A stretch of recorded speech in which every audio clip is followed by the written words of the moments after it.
Greetings, Rinkrats, and welcome to Season 4, Episode 1 of the Blackhawks Rinkcast. I'm your host, John Jaeckel. Joining me tonight are Andy Campbell and Sean Fitzgerald. Before we get into introducing these fine fellows, let me talk about our new sponsor. And no, there is a direct connection between our new sponsor and fellas. But before I get into who they are and what they do, I want to explain that here at the Rink, we've only had one sponsor since we opened shop in late 2017. That's puckhockey.com, because their culture and values align with ours and those of our readers and podcast subscribers. Well, the same is true of our new sponsor, manscaped.com. If you're not familiar with Manscaped, check them out. Grab a pen, write this down, or open a new browser window and type it in. manscaped.com, just like it sounds, manscaped.com. In addition to the fact that dudes need grooming help in general, I mean, just take a look at Gatekeeper and myself, we especially need grooming help in the more sensitive and private parts of the anatomy. Just ask your wife or girlfriend, or any other significant other. With that in mind, proceed to manscaped.com and get 20% off anything there with our discount code. Write this down. The Rink Chicago, all caps, no dash, no spaces, 20% off. The Rink Chicago. And here's what's really cool. I love elegantly designed products, stuff that looks great and works great. And that's what they make. They've got these trimmers that are especially designed for sensitive skin in sensitive areas and coarse hair.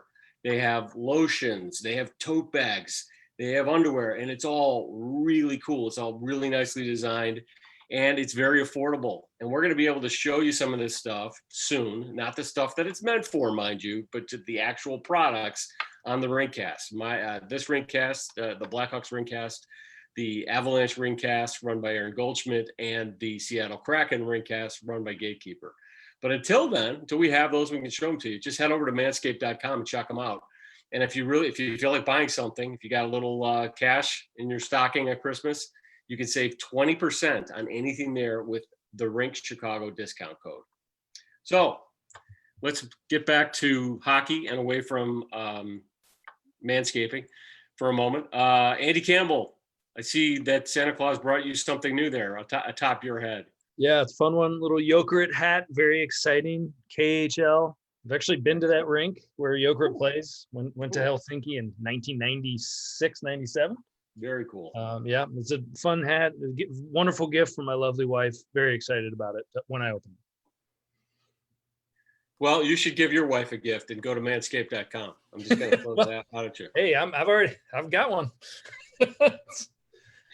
Sean, how you doing, man? I'm good. My hat's not as cool as Andy's. I think it is. That's pretty cool. Yeah. I went to the Hockey Hall of Fame in 2016. I did the Hockey Hall of Fame in Toronto and the Baseball Hall of Fame in Cooperstown in one trip. Cool. That's awesome. So, well, I'm just sporting the old well-worn Blackhawks official hat. It's appeared in many rinks, not in the Jokerit rink or at the Hockey Hall of Fame. I've been to the Hockey Hall of Fame, and it's very cool. And if you get to Toronto, for I sure, recommend you all check it out there in downtown Toronto. It's quite memorable. I think the thing that was like most memorable for me, I haven't been there in like over 20 years. Uh-huh. The thing that was most memorable was that Dale Talon is in the Hockey Hall of Fame for, I believe he played for Team Canada back in the 70s. Oh, and wow. I got a picture of Dale Talon there. And Dale at that time was doing color for the Blackhawks with Pat Foley. And it's like my lasting memory. That and standing next to the Stanley Cup, which was really cool too. And Talon was on basilica. Talon was on that roster of that 72 Summit team. There you go. That beat the Soviets. That's what it was. That's what it was. You're bringing it back now. So and I do have a bobblehead of Pat Foley and Dale Talon doing the broadcast at I think it's at the United Center. I have one. It was one of the few Blackhawks bobbleheads I got from that era, like when they were a thing. I got one. I happened to get to the game early and got one of those. Very cool. Very cool.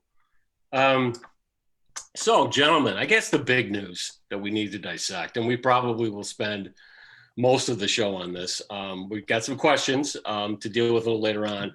And I think we'll touch on the Dylan Strome situation a little bit. I did a little poking around today, and I think maybe a little bit of light I could shed on that, maybe not a ton. And then also Andrew Shaw. There's some Andrew Shaw news, folks. But let's talk about Jonathan Toews. So it's no secret now that Jonathan Toews is dealing with a non-hockey related illness. Thank you, Wally Bush, one of our listeners and readers, who reminded me that it's in fact not an injury, it's an illness. I had a poor choice of words on the tweet this afternoon. But so I think you guys have listened to this. I know I spent some time really listening hard to Stan Bowman's interview on the Charlie Remiliotis and Pat Boyle. There's my name non sequitur of the show, Sean. Interposing Pat Foley and Pat Boyle. That's not so bad. But on their podcast, Blackhawks Talk, they did an interview with Bowman. I'm call me a skeptic. A lot of people do. Call me a cynic. A lot of people call me that too. But I do feel that, when Bowman goes on a show like that, a lot of the stuff, and this is not an indictment of Charlie or Pat at all, but when Bowman goes on there, he's going on there to get a specific message or messages out into the public. And the guardrails are very tight for what he says. So I think there's a lot we can glean from what he said. So what I heard him saying was that, hockey is secondary right now to Jonathan Toews' health. That, sometimes these things, and that was the language he used, have their own timeline. So there's a lot of vagueness around this. I mean, there was in the statement that came out that included Taves' statement last week, but also in terms of this follow-up with Bowman here on Blackhawks Talk. Certainly we hope he can get back to feeling better soon and then playing hockey. Quote, we're not trying to be vague. We're not quite sure what's ailing him at the moment, which I believe that's true. I'm fairly sure that they don't know exactly what it is, but we can come back to that, after you guys have a chance to weigh in. I have some thoughts on that. And we have to focus on who's here now, meaning the players who are coming into camp in a few days and what they have in the roster. It does sound as though they are planning for Taves to be out for some time. And we can talk a little bit more about that and the ramifications of it. So without further ado, I'm going to turn this over to my capable fellow Rink Rats. Sean, why don't you go first? So I listened to that part of the podcast too, and what really stuck out to me about what Stan Bowman said was they don't know how long he's been dealing with it. Like Stan said that hockey players just try to get themselves right and feeling right, and sometimes you don't feel right for a while and you don't quite know what it was. I believe Stan alluded to that he might have been feeling this way in the bubble. He might not have been. Being someone who's dealt with something similar, you kind of just gotta, it just takes a while. Like, even when you overcome something like this, like, he's not going to be right away. It takes you like 6 months to a year sometimes just to recover from some known, if it's what I think it is. I'm speculating with Jonathan it's something autoimmune related. That's what I'm thinking. And I personally have autoimmune diseases, so I understand. Like, I get, I've gone through it, and I didn't know what it was at first, and it took a while. You just didn't feel right, and then eventually, they kind of have to pick and prod at you to figure out what it is, and then once they do, then they figure out how to treat you, and it doesn't necessarily, like, even though you've been treated, it doesn't necessarily mean you're back to 100% right away. So the big thing I took about it, though, is that they've known about it for a while. Why are we just learning about it now is my thing. Right. Like, why are they so close to training camp? Why are they sharing this with us now? And why didn't they start planning for this scenario ahead of time? That's my big caveat of what Stan said. Good points. Well, I'm going to see if I can address that. But AC, what do you got? Well, I mean, it's scary. I mean, when you hear about someone with an ailment and they don't exactly know what it is, and the public is clamoring to find out, and the team says that they don't really know. And I mean, the bottom line, I mean, Jonathan Taves has been the Blackhawks' best 200-foot hockey player for 12 or 13 seasons. You know how badly he wants to be in there. He lives and breathes the sport. I mean, he will have a banner at the United Center with his name and number on it. I mean, and he will be in the Hockey Hall of Fame. There's no question.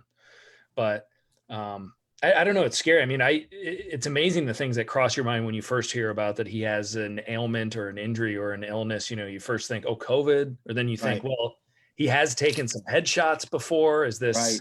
That was some another sort thing of I thought of. post concussion thing coming back? But then, you know, they did say illness. You know, I don't, you know, but I guess illness could do with your head. But you know, who knows? I mean, but this fatigue factor that keeps coming up, that he's been having workouts and you know, when he does he is just exhausted afterwards, or some of the rumors that are trickling out. But yeah, I'm with Sean on this too. I mean, if they knew this for a long time, you know, I mean, I think Stan's, you know, John, as you mentioned, the guardrails are kind of, yeah, I guess we knew about it, but we didn't know it was going to, you know, impact the start of his season. Well, at what point did you know that? And at what point did you tell Kirby Doc it was okay to go? And there's a lot of dominoes here. Yeah. You know, and and you don't want to point the finger, because the primary concern right now is Jonathan Toews' health, for his well-being, you know, not hockey related. And for him to, you know, best of luck to him and prayers with him that they figure this out quickly. But wow, I mean, you know, now all of a sudden you're going into a season, you know, the Alex Nylander thing, you kind of went, oh, well, that really stinks for him, but well, you know, we might not miss him all that much on the ice. And then Doc, and then Taves, and it's, wow, this now you're rebuilding, no matter what you want to publicly call it. Yeah. You're almost tanking without actually tanking. Yeah. Right. And it's just this huge kaboom. And I don't know. I love watching 19 out there. You know, I mean, we're all big fans, and this whole thing stinks. Yeah, I mean, you know, I've always been a huge Taves fan, and I love how he plays the game. I always have, his competitiveness, and you know, I just remember, you know, the way he took over games in the 2015 Western Conference Finals against Anaheim, and I mean, it was just, there were a lot of heroic performances in that series. I mean, Duncan Keith was just ungodly, you know, in that whole playoff run, and you know, but you know, Taves just. He's one of those one of a kind guys, and yeah, I mean, Andy, you're absolutely right. If there wasn't something, this is not something that he would exaggerate or, you know, be a Band-Aid about. I mean, this is a guy who's played through a lot of pain and a lot of injuries over the years, and some of which haven't been publicized. But you know, it just strikes me as interesting that I think the language that the team put forth in the actual crafted statement, and the things that Bowman was saying, it's very, very carefully selected, this language, you know, and I don't think necessarily that they're trying to mislead anybody, but I think they're being very careful in how they serve this up. And you know, it could be, I tried to think through it, you know, on the positive side, it could be that they're just really trying to respect his privacy. And I believe that's part of it, regardless. Mm-hmm. I mean, because you know, there's been a lot of dime store doctoring going on in the Hawk blogosphere about this, and people coming up with diagnoses, et cetera. And Sean, as you know, I mean, I've been guilty of it. I've had some thoughts about what it could possibly be, and Pierre McGuire went on Ottawa's radio, didn't he, and say it was a back injury? Yeah, well, I don't know. He said it was a training injury. Which it turns out it's not. I don't know if he actually said back injury. I didn't actually hear the clip. I know I had surmised that it might be a back injury based upon the fact that he injured his back in the World Championships a couple of years ago pretty badly, worse than was publicized anyway, and that it could be a you know, a flare of that. But it sounds as though it is some kind of an undiagnosed or unspecified, you know, metabolic injury or illness that he's got. And, you know, so they could be trying to protect his privacy. They could also be, you know, really trying to, as the Hawks, I think, are prone to do, is they're always evaluating the public relations value or damage of anything, so how they respond to it, they're going to be really, really careful. And, at a time when they're going into camp and there's a certain tone that they're trying to set with the team, et cetera, maybe they are being a little oblique about what they say and how they say it about this. And, but I think the other side of it is I do genuinely believe that I don't think that they're lying, that they're not sure what it is. I think that's true. Because if they were not being truthful about that and people found out, that would not be a good thing, So, do you guys think there's a level of cynicism regarding this, though, because of what happened with Marian Hossa? I mean, do you think they're going to face backlash for that? Even though, like you said, John, they probably don't know, but people could be speculating. We live in the world of speculation and conspiracy theories that it's similar to what happened to Hossa. What do you think? What do you think, Andy? I mean, absolutely. And I think just because it's the NHL, I mean, the NHL and their whole, their non-disclosure policy around everything. I mean, it's just this enormous tunnel filled with injury secrets and ailments. But again, and JJ, I think your point needs to be well taken and really needs to be well taken by the public. This could be very private for him. Absolutely. And I think that actually, I know the intentions are to put management in an awkward position by saying this is private information. But if you're holding on to a secret and you're management and you're being asked to publicly comment on it, you're going to fumble around and screw it up a little bit when you talk about it, because you're trying to protect, your captain here who's dealing with something that might be very, very personal, and you don't want it to expose it to the public. So that does put you in a weird spot whenever you need to comment publicly on it. But I'm a conspiracy theorist in general. There's always something behind the candelabra. There's always something going on. Somebody knows something. And there are probably more people than we know. And, the doctors and the people that work with the Hawks that know a lot about what's going on with him. And they're just not prepared to put a timetable on it, possibly. I mean, the minute you say this is what's going on, then people are going to start saying, okay, well, when's he coming back then? Right. And they might not have any idea. They might know what it is, but the doctors might be saying to them, guys, we're not putting a timetable on this. We're calling months, years, who knows what it is. So, I think it's probably a very difficult position for the organization to be put in, but someone knows something and they're working on it. Well, we know that. That's Andy, you took the words out of my mouth, because this is the cynic in me, but it's also just the fact that I work in marketing, but I work in marketing that's deeply rooted in science and in biological science. And, medical science and technology has come so far in the last, every year there bigger and bigger advances. And while there still are medical mysteries, out there aren't many, and there aren't many things that with the technology that's available and the knowledge sharing that's available that goes on every day.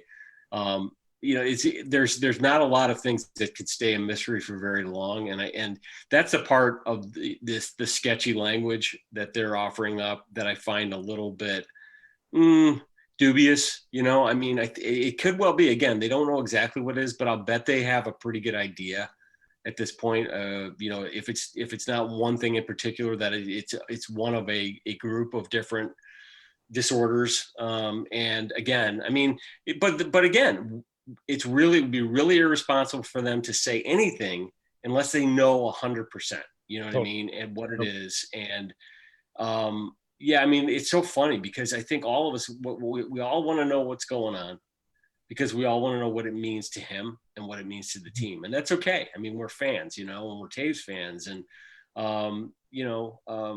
watching the game last night, the Ohio State Clemson, I didn't mean to go on this road, but I'm going to say it. I mean, the injuries, the players coming off the field, and you're looking at me going, okay, is that a cramp or is that guy really hurt? Because there were a lot. It was a rock'em sock'em game, and you think about the kid, and you think about, and I think that's what's going on with Taves. We all love him. We all know he's not going to play forever, and he may only play another 2, 3, 4, 5 years if he plays again. I mean, we don't know, but the bottom line is you just want the best for him and for his family, and So we'll keep the positive vibes going on for him. And I think Bowman hit the right notes as far as that. I mean, they're thinking about him first and not necessarily the team. And you guys are right, because you guys are right. I mean, this does, and this is going to answer one of the questions that we got from the readers, but this really does push them into the lottery, and it really does hasten or get them a higher draft pick and perhaps hastens the rebuild a little bit, especially if he's out for the year or longer, or this curtails his career in some way. He's one of the last things sort of upholding this team, the respectability of this team as an NHL, competitor. And so, it's going to impact things, so any thoughts on that? I mean, on the impact on the team? I mean, I know we've talked about that extensively in our chat. What do you guys think? Well, I mean, your first thought is obviously what now? What are they going to do? The Strome piece is still kind of lingering out there. I don't know. But I'm kind of, as far as Strome is concerned right now, I'm somewhat indifferent. And I hate feeling that way, but it's like, okay, if they sign him, fine. If they don't, I don't think he's going to change the trajectory of the Blackhawks for the 2021 season. I don't think Dylan Strome's presence on the ice, sure, it'll help and he'll get a few points here and there, but I don't think he's the game changer that will propel them out of lottery mode. So they've got this huge list of center depth. And I think that, you also hear a lot of the fans that now are going, oh, well, okay, well, now it's play the kids, give them as much experience as possible. But you also need to pause for a second. And they do have some decent assets that are on short-term deals that they can showcase, and they could possibly move them, before the April 12th deadline. So I do think that it's semi-important to still play guys like Soderberg, still play guys like Wallmark, and the guys that you have on these 1-year cheap deals that will ultimately be prorated. Because again, with the finances of the NHL, we don't know a whole lot. I mean, that's a bigger mystery than anything we're talking about. And as far as movement and cap movement at the deadline, with so much lost revenue, who knows what kinds of teams are going to be taking chances. So everyone needs to get out of their head moving big contracts. I mean, I just don't see by the deadline that happening unless they're packaged well. But, with some of the players that they do have signed, the Soderbergs, Wallmark, Janmark, those are guys that need to play still. Even I do want to see a lot of the rookies. I want to see a lot of the young kids. I want to see the future of the Hawks.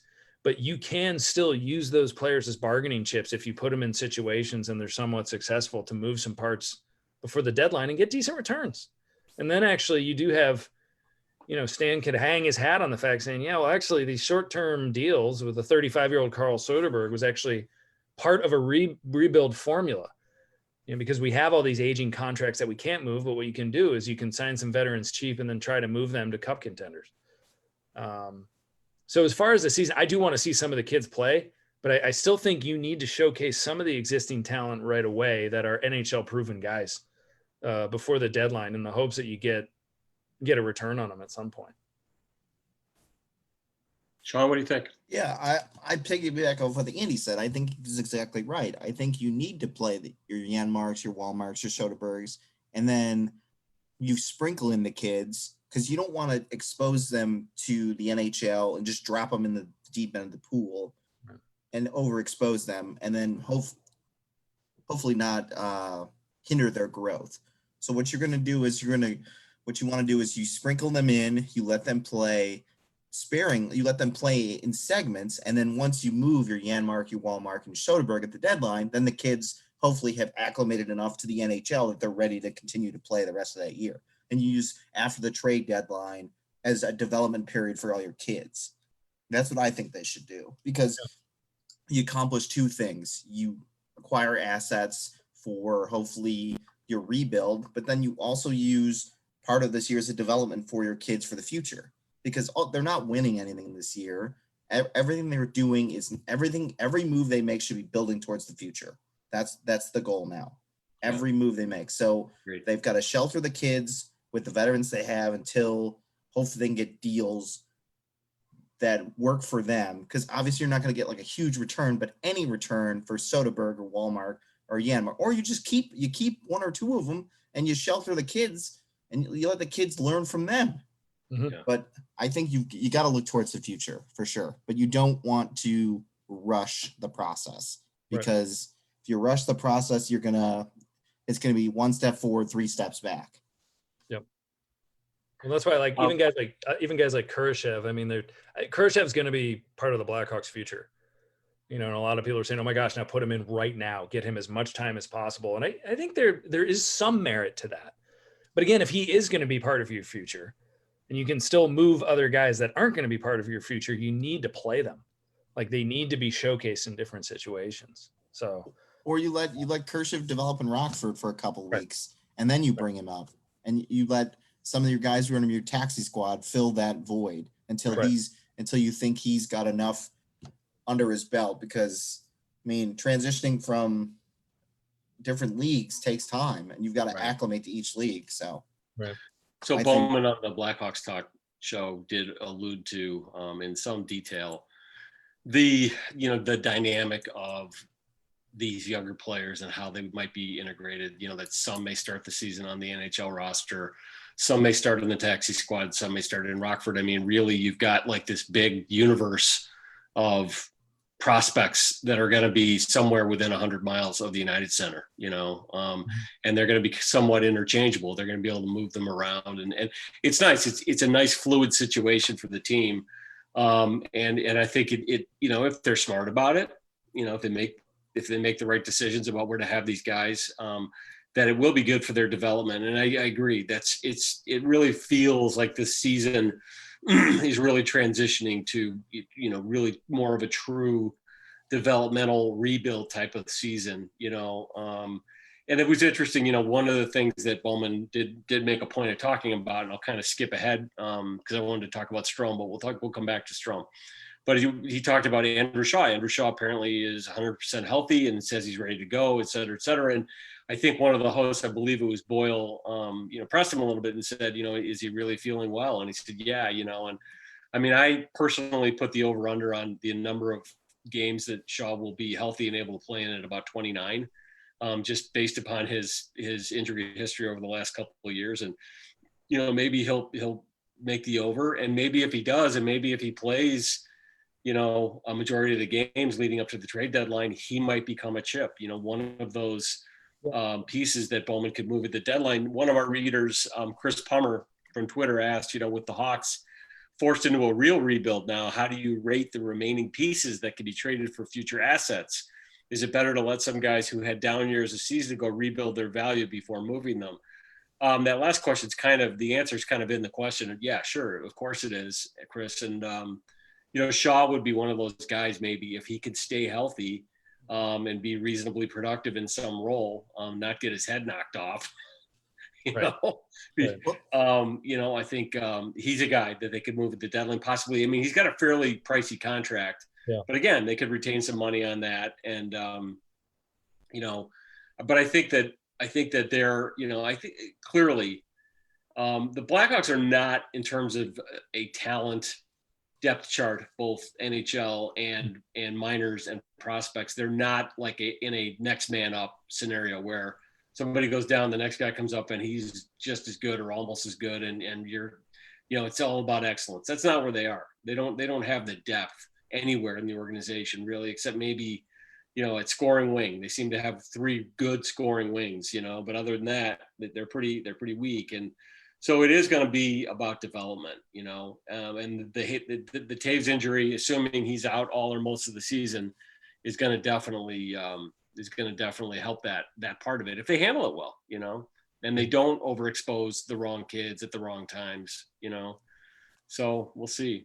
Yeah, I actually think there are going to be younger players on the defensive end that will see time. And I mean, you bring up Andrew Shaw and kind of the over under on, how many games he's going to play. I mean, you've got Connor Murphy, Brent Seabrook, and Calvin DeHaan, who all have big contracts, who are all susceptible to injury, who are going to have a condensed season where they're playing a lot of games, back-to-back nights, and in a very quick schedule. And this isn't exactly the goaltending model that the Blackhawks have right now. Is just, hey, just let him see the puck and he'll take care of the rebounds. mean, these guys, if they are going to be in any games whatsoever, they're going to need to be blocking shots. Yeah. They lost Doc, they lost Taves. The defensemen on the Blackhawks this year are going to be running for their lives in their own zone for most of the season. I mean, and they are going to be very busy. They're going to get very tired. And you've got those three guys that I just mentioned where they're going to get dinged up. I mean, they will probably, even if it's a shortened season, it is hard to envision DeHaan, Murphy, and Seabrook all three of those guys getting through a season without getting hurt. Yeah. And so I do think there are going to be a lot of call-up opportunities for those younger defensemen. Yeah.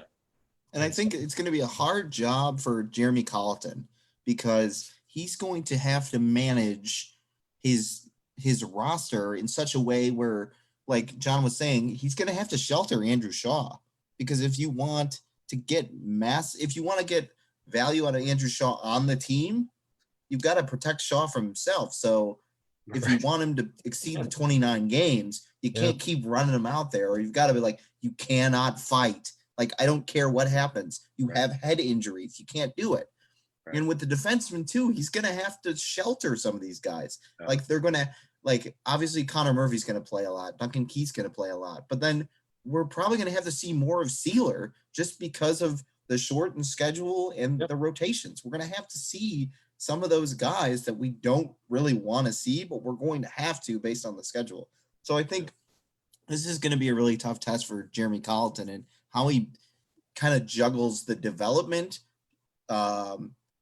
trying to be competitive in games, but also protecting some of his players that he needs to in terms of their age and injury history. Yeah. So, but yeah, there's going to be, and if this is the year of Colleton's got to show what he can do, because remember they brought him in, they thought he was this genius, that he worked well in Rockford and all this stuff, and the veterans didn't really respect him when he came. That's at least talk. He's going to have a lot of younger guys now in the NHL level, so he's got to show that he can coach. Otherwise, he might not be the right man for the right man for the job going forward. I don't believe he's the right man for the job right now, but the situation's changed. So maybe he fits the new situation. Well, he certainly was not the right guy to come in to a veteran team that really thought that they were legitimately a playoff team that could contend. It just, and I think we've discussed that in the past, following Joel Quenneville, that was, he was almost set up for failure. And my thinking was at the time, this is the first signal that they're thinking now about prospect development. And, and I'm certain that what got him the job was the fact that he had done a good job in Rockford the prior season, or at least by all indicators he had. So they were starting to think that way more, but it just seemed odd when they had this very veteran, very expensive roster and they were still talking about, getting to the playoffs and possibly contending for a cup, even though there was really no hope for it at that point. But that's the Blackhawks. I mean, that's what they do. But anyway, all right. Well, let's segue because Bowman had some interesting comments also about Dylan Strome, and one of our readers pointed this out, and I actually had heard this myself on the Blackhawks Talk podcast. The fact that Bowman made a point of saying that the Doc and Taves situation does not give Strome any unique leverage, which was the right answer. And I genuinely hope he means that, because when we talked about this, last week, the fact that overpaying Strome because of these injuries is really a penny wise and pound foolish move. It's very short term, and it's not necessarily in the best interest of the team unless there's some other reason to pay Strome a lot of money. But it really struck me listening to Bowman and having listened to these GM riffs on salary negotiations in the past. It really did strike me that he's kind of at loggerheads with Strome's agent. At least he was at the moment this was recorded. And what he basically said was that, we don't see the player's value the same way as his agent does. And I thought, wow, that's pretty harsh. But that's also part of the negotiating process as well. I mean, he talked about, in addition to that, he talked about the fact that, players and agents need to be cognizant of the fact that the marketplace is shifting. We're moving more toward a no or low growth cap, or not even moving, we're there. It's forcing a new reality. And So the fans need to be patient about the Strome situation, even though camp is a few days away. I did a little poking around. I found out Strome recently replaced agents. I think Charlie Remiliotis actually reported that last week.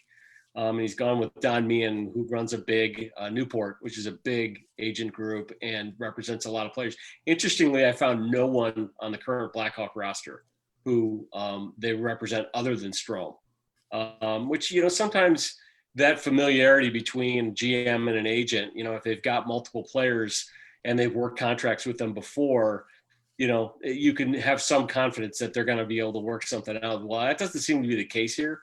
It's also not unusual for them to negotiate with an agent who only represents one of their players, as is the case here.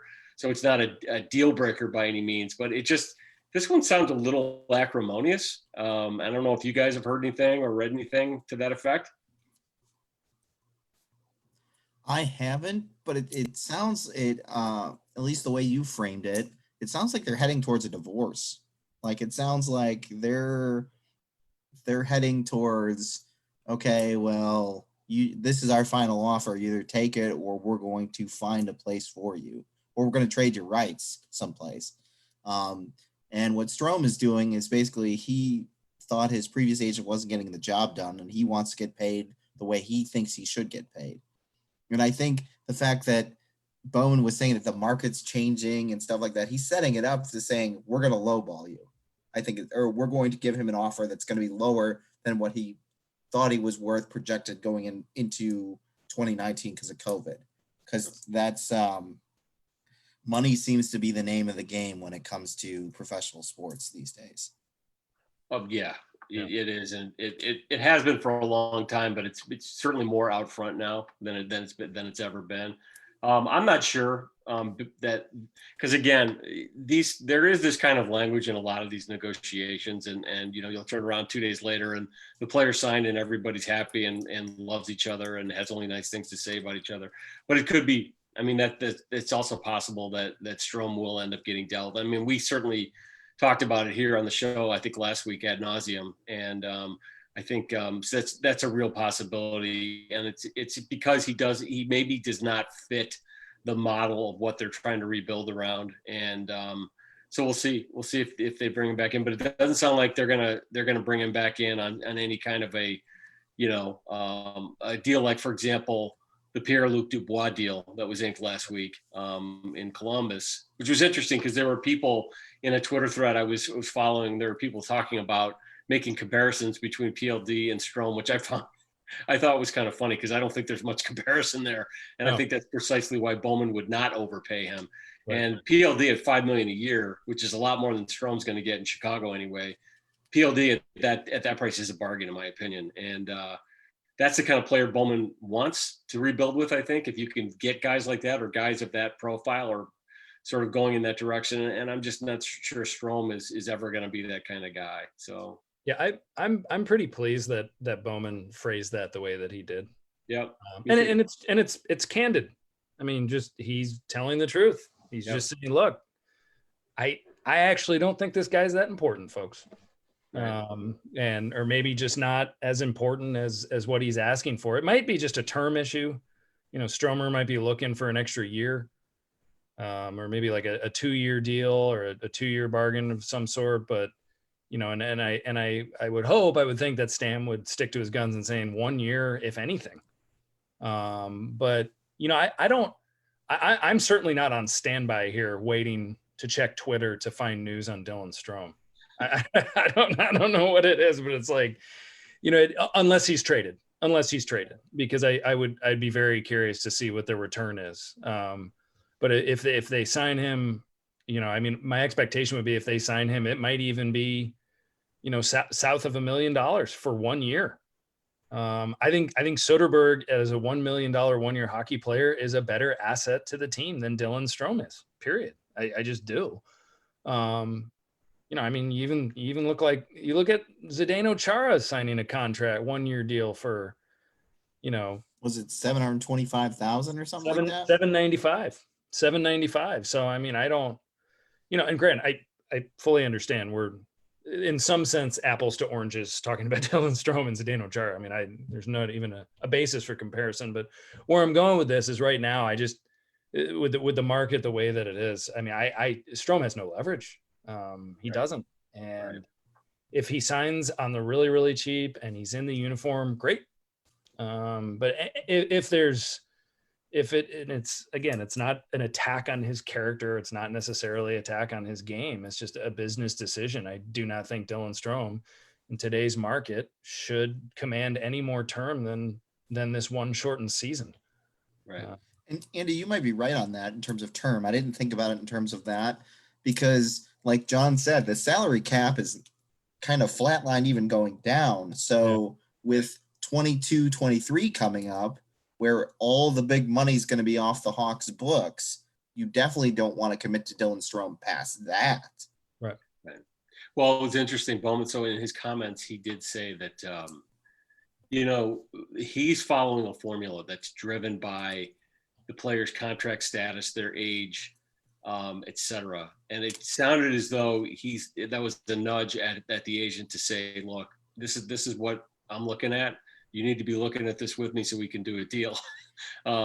So that speaks to what you guys are talking about. It may well be that, the hang up is about term, not necessarily dollar value. It'll be interesting to see, it seems like, again, because of the way that the cap is and the way that the revenues are and the uncertainty that's out there, the agent may actually be wanting Strome to get a longer deal and for as much money as possible. And Bowman may be pushing back and saying, dude, not happening. I think if that is what Strome's agent is doing, I think he's playing a losing game right now. And it's honestly almost unfair to Dylan at that point. Yeah. Because I mean, it's basically, you've got two guys in a heads up poker match right now. And one of them has the cards. The other guy knows that he's got the cards, and yet he's still trying to almost bluff him in a sense. I mean, it's not. Stan Bowman is totally within his right and within logical, good reasoning to say 1 year, or Dylan Strome cannot play hockey in the NHL this year. Right, because they retain his rights, and unless they trade him, right, or they're not going to play. Right, like if you want to play hockey, you're coming back for 1 year, and so. All right, go ahead, Andy. Sorry. Oh no, that's it. We've spent enough time on Dylan Strome, so let's dive into some questions because we had a lot of questions tonight. And thank you all for everybody for contributing those. And Andy, this one I'm going to put to you first because this is a little bit more in your bailiwick with Rockford. And I have a couple of thoughts here, but not a lot. But this is from Ryan Sheehan. Which Blackhawk prospects have a realistic shot at playing with the big club this year? Are there any prospects not getting enough attention in the Hawks system? And I guess he means by not enough attention, not enough from fans and the media. Wow. That is an awesome question. I think Hagel has probably got a pretty good shot this year at being more of a regular. I mean, we could even see him with a full season. I mean, in Red Deer, he was a 100-point guy in the WHL. So, I mean, he's actually a pretty legitimate prospect. Now he might be a bottom six guy, but he could be someone that has an impact right away that you see. Pius Suter, we talked about him. He's not necessarily a Rockford guy. He's getting a lot of press.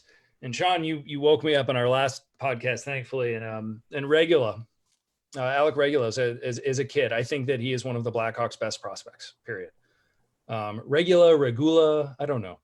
Whichever way I say it, whichever one. Wrong, but so.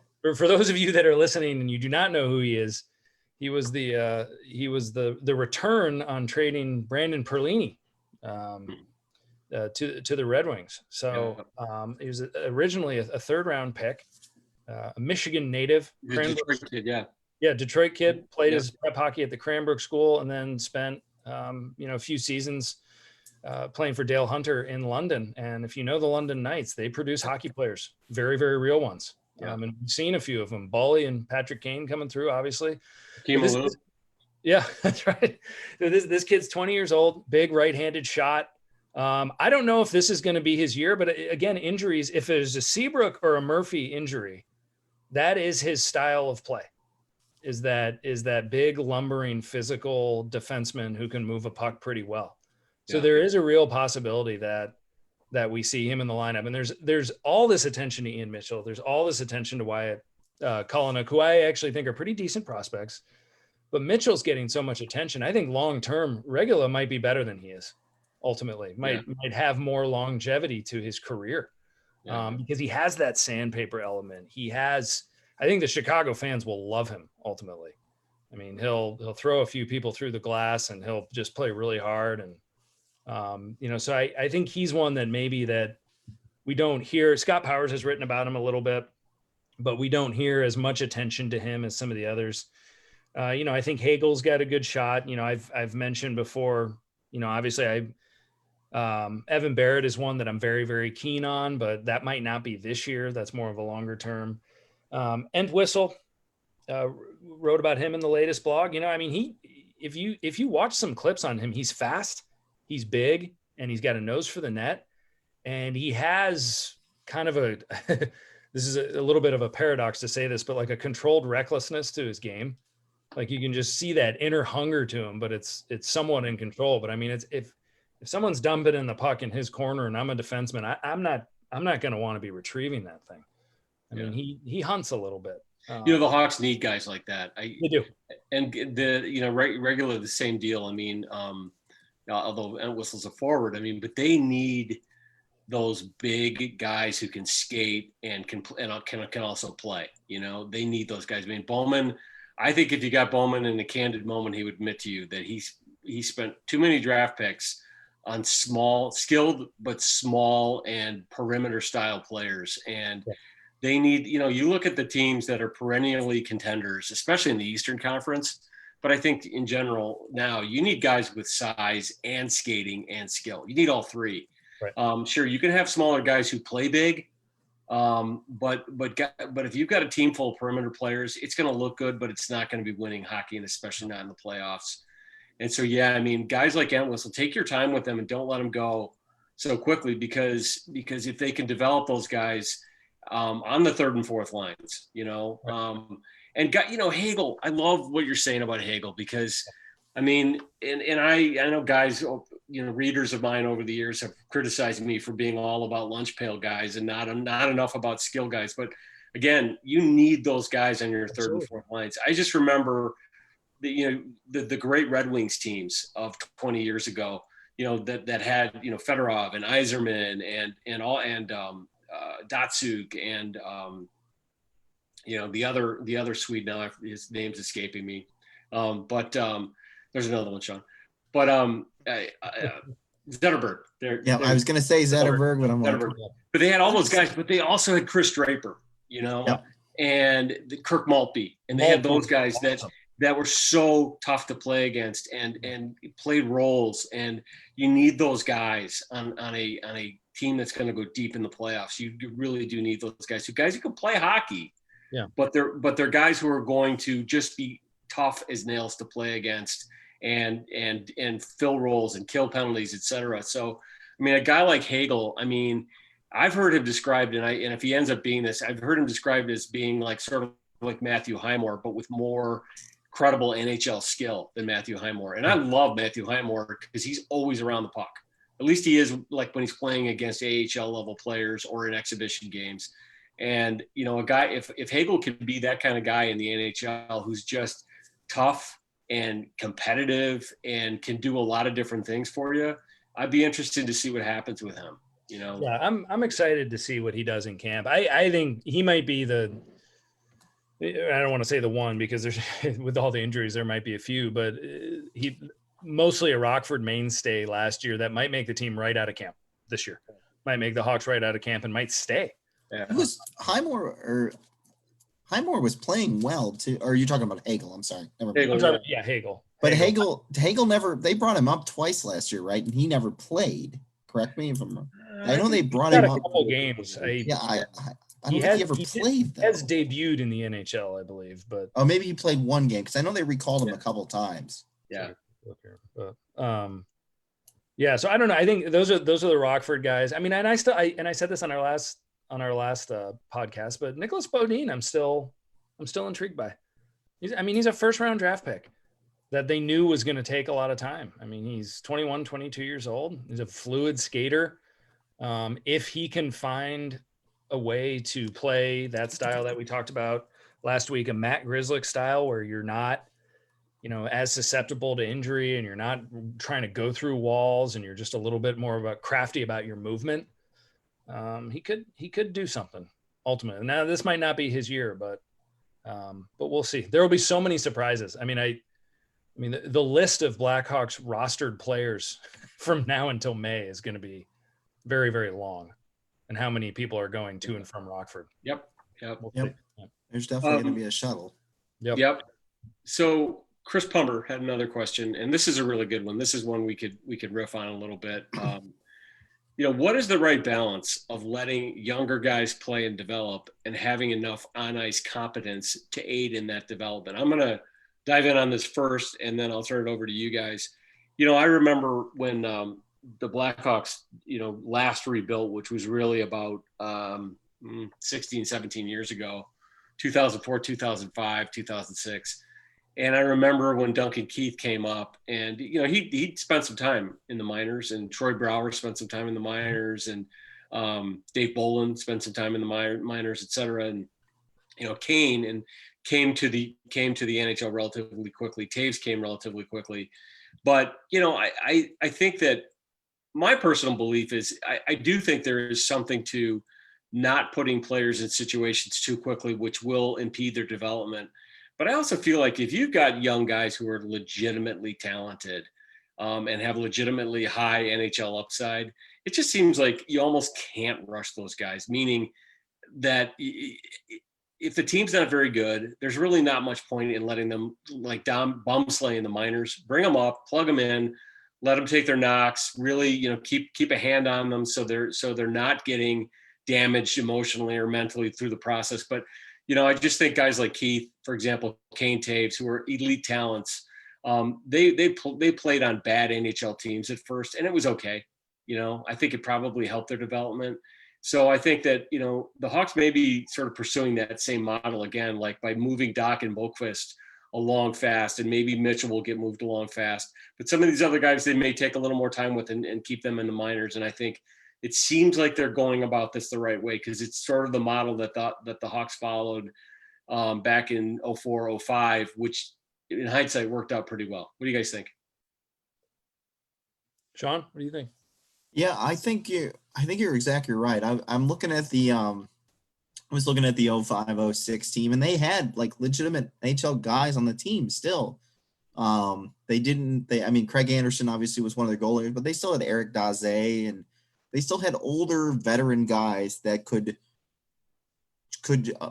shelter the young kids. That's what you want to do. You don't want to roll out two lines of all 19-year-old kids that have never played the NHL or have very limited experience. They're just going to get their brains beat in, and it's not going to be beneficial in the long run. But you've got to.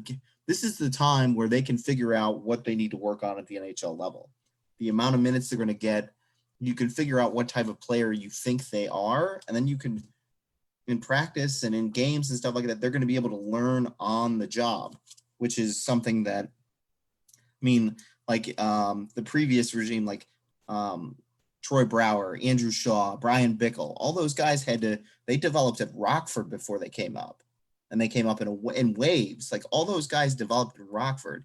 Now these guys have the opportunity to develop at the NHL level. You just want to make sure that there's still veteran NHL players on the ice with them. And if they have a bad game, you sit them down the next night. You don't let them keep making the same mistakes over. And if they're not developing, you send them down to Rockford and you let them learn there. But you've got to kind of eat, and each guy is different too. You kind of hold the reins and figure it out in that regard. Yeah, no, Sean, I'm catching your frisbee. I know exactly what you're saying. I think that finding that balance of, you can't bring three guys that, are probably, currently better off in the AHL and putting them on the third line together in an NHL game, and they're never going to touch the puck, and they're all just going to be running around in circles all night. I agree with you that if you're going to bring a couple kids up and let them play and let them get that NHL experience, put them in a pairing or put them on a line with someone who knows what they're doing, who can at least work with them and give them tutelage and be like, hey, make sure you're, shifting here, or if I make the move to the corner, you've got to be the high guy, make sure that the language is there. I think that the Hawks will find themselves in some of those positions. It is hard to find that balance though. I mean, and Evan Barrett, I think, can eventually score goals in the NHL if he gets the confidence to score goals in the AHL first. Yeah. And just throwing him into the NHL and being like, all right, you're going to get 5 or 6 shifts a game. Maybe you'll touch the puck. Don't make any mistakes out there. Just dump it in. That's not going to do anything for the kid. It's not going to do anything at all. But, I think they did have the luxury of, those 2004, 2005 teams and those early teams that Keith and Seabrook were on, where, those guys, they knew they were going to be NHL players. They knew that most teams figured when they came into the United Center, it was a night off for them. They didn't have to go particularly hard at the Hawks, that they can afford to have them make some of those mistakes, and they, it wouldn't be that glaring on the fan base. Now it's shifted a little bit, with the rebirth of the Blackhawks and the following, that a lot of those would be a little bit more glaring. But I agree, John. I think you can find that balance, but you need to put players in a position to be moderately successful. Right. And Colleton he's going to have a hell of a time dealing with that. I think it's going to be really hard. I mean, I every time Jeremy Colleton for the last 5 months, when I hear his name, the only thing I think about is when he rolled out on a third line, Strome to Brinkett and Nylander against Vegas. And I just go, oh, you can't do, I hope he doesn't do that to any other younger kids, that are trying to find their way. But I think there will be a good mix. And I think that's why the revolving door will be important and will be a good thing for a lot of those kids. So a couple more questions we can go through really quickly, and then we can clean up house and close shop for the evening. Henry Dew, and I'll just answer this real quickly. Then you guys can answer this in rapid fire as well. Henry Dew asks, are the Hawks a lottery team this season? I will answer that as yes, they are. What do you guys think? Yep. Okay. Yeah. Next, Simon Fernandez. This one may be a little bit longer of an answer. The Hawks can only retain salary on one more trade this year. Is it Kane or Keith? And I'll interject. Is it someone else? And I have a thought on that. Or can they trade retained salary? I don't believe they can trade retained salary, but you guys correct me if I'm wrong. I'm looking to see. Can they trade and retain salary? Meaning, can they trade retained salary? So I guess somehow include a retained salary. I don't think that's possible. Yeah, I don't think it works like where you can trade. Boy, could you imagine that loophole if that loophole exists, Arizona and Chicago or whatever his name would have figured it out. Yeah. Right. So basically, if they're able to trade a bigger salary, who's going to be the guy? They're able to move that. I think he's asking if anybody, and my take on it. See, he asked, the Hawks can only retain salary on one more trade this year. Is it Kane or Keith or someone else? And my guess is the answer to the above is anybody that they have to. I mean, because I think that a lot of guys on the roster right now could potentially be gone at the trade deadline based upon the arc of the team and what Bowman seems to be trying to do right now. So it could be anybody who has a sizable contract who they want to move. It doesn't have to be Kane or Keith. But I mean, I don't know that he would retain salary on Soderberg. Doesn't have to really. I mean, it's a tiny salary. Not at a prorated deal with Soderberg, but I don't. I think that even guys like Murphy and DeHaan are even in that conversation. Right. I mean, I don't think I don't just because Taves and Doc got injured, I don't think Stan Bowman's going to change his plan. And if he had it in his mind that he was going to try to trade Keith or Kane this season, then he's going to do it. But if it wasn't his mindset ahead of time, I don't think he's going to do it. Yeah. And based on the Google machine, I believe you cannot trade retained salary. I don't think you can. And the Blackhawks they're currently retaining salary on Brandon Saad $1 million and $750,108 on Oli Mata for the next 2 seasons. Yeah. Again, on the Kane, first of all, I think the only two, big veteran salaries, they could sign Strome and then trade him. Yeah. I could see that happening. Yeah, that could happen. I could also see them trading if somebody came to him with the right offer. I could see them trading to Brinkett. I don't think they're going to trade Kubalik. And if the only way Kane or Keith gets traded is if they ask, and Right. it's, there's nothing to indicate that they have so far, but that's the situation that it would not surprise me hugely if this team is headed for the lottery again this year, and one of them came to the team and said, look, I would be open to a deal to a contender. But for I sure. also will not be surprised if it doesn't happen, but it could. Yeah. So that's the answer to that. So, all right, either you guys got anything else to add as far as the topics we've discussed, or anything else in the world of the Blackhawks? Did we mention Zach Smith's coming to camp healthy? How could we forget? How could we have overlooked that? But no, yes, that's true. Zach Smith is. Yeah. Is he coming back? Is he back and healthy? I thought there was another guy in addition to Andrew Shaw that was healthy. Another guy who was injured. I think I did hear that. I think that was Twitter world is Andrew suggesting Shaw, or was it Zach Smith is coming back and he's coming to camp. So yeah, I think it was Smith. So yeah, that's more exciting news for this team. Yeah, heading into training camp. No knock on Zach Smith. He was no. And maybe he's a guy that can be. He's at. I was just looking at it. He's at 3. He's got a modified no trade clause. He's at 3.25, which is high, but at prorated, maybe he's a guy that they move. If somebody, he's got a 10-team list, but yeah, he's got one more year on his deal. This is the last year of his deal. Okay. Yeah. Go ahead, Andy.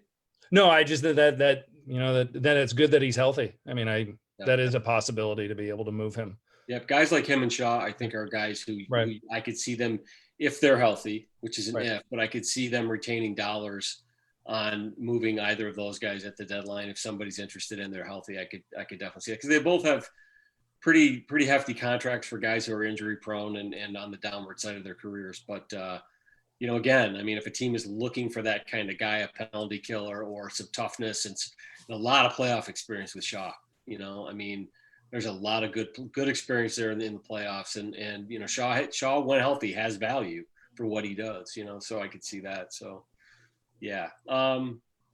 Anything else? Okay, I'm gonna wrap it up, gentlemen. Thank you for all of you who've stuck with us on Facebook or are listening to the podcast later on iTunes. Thank you. We appreciate the support.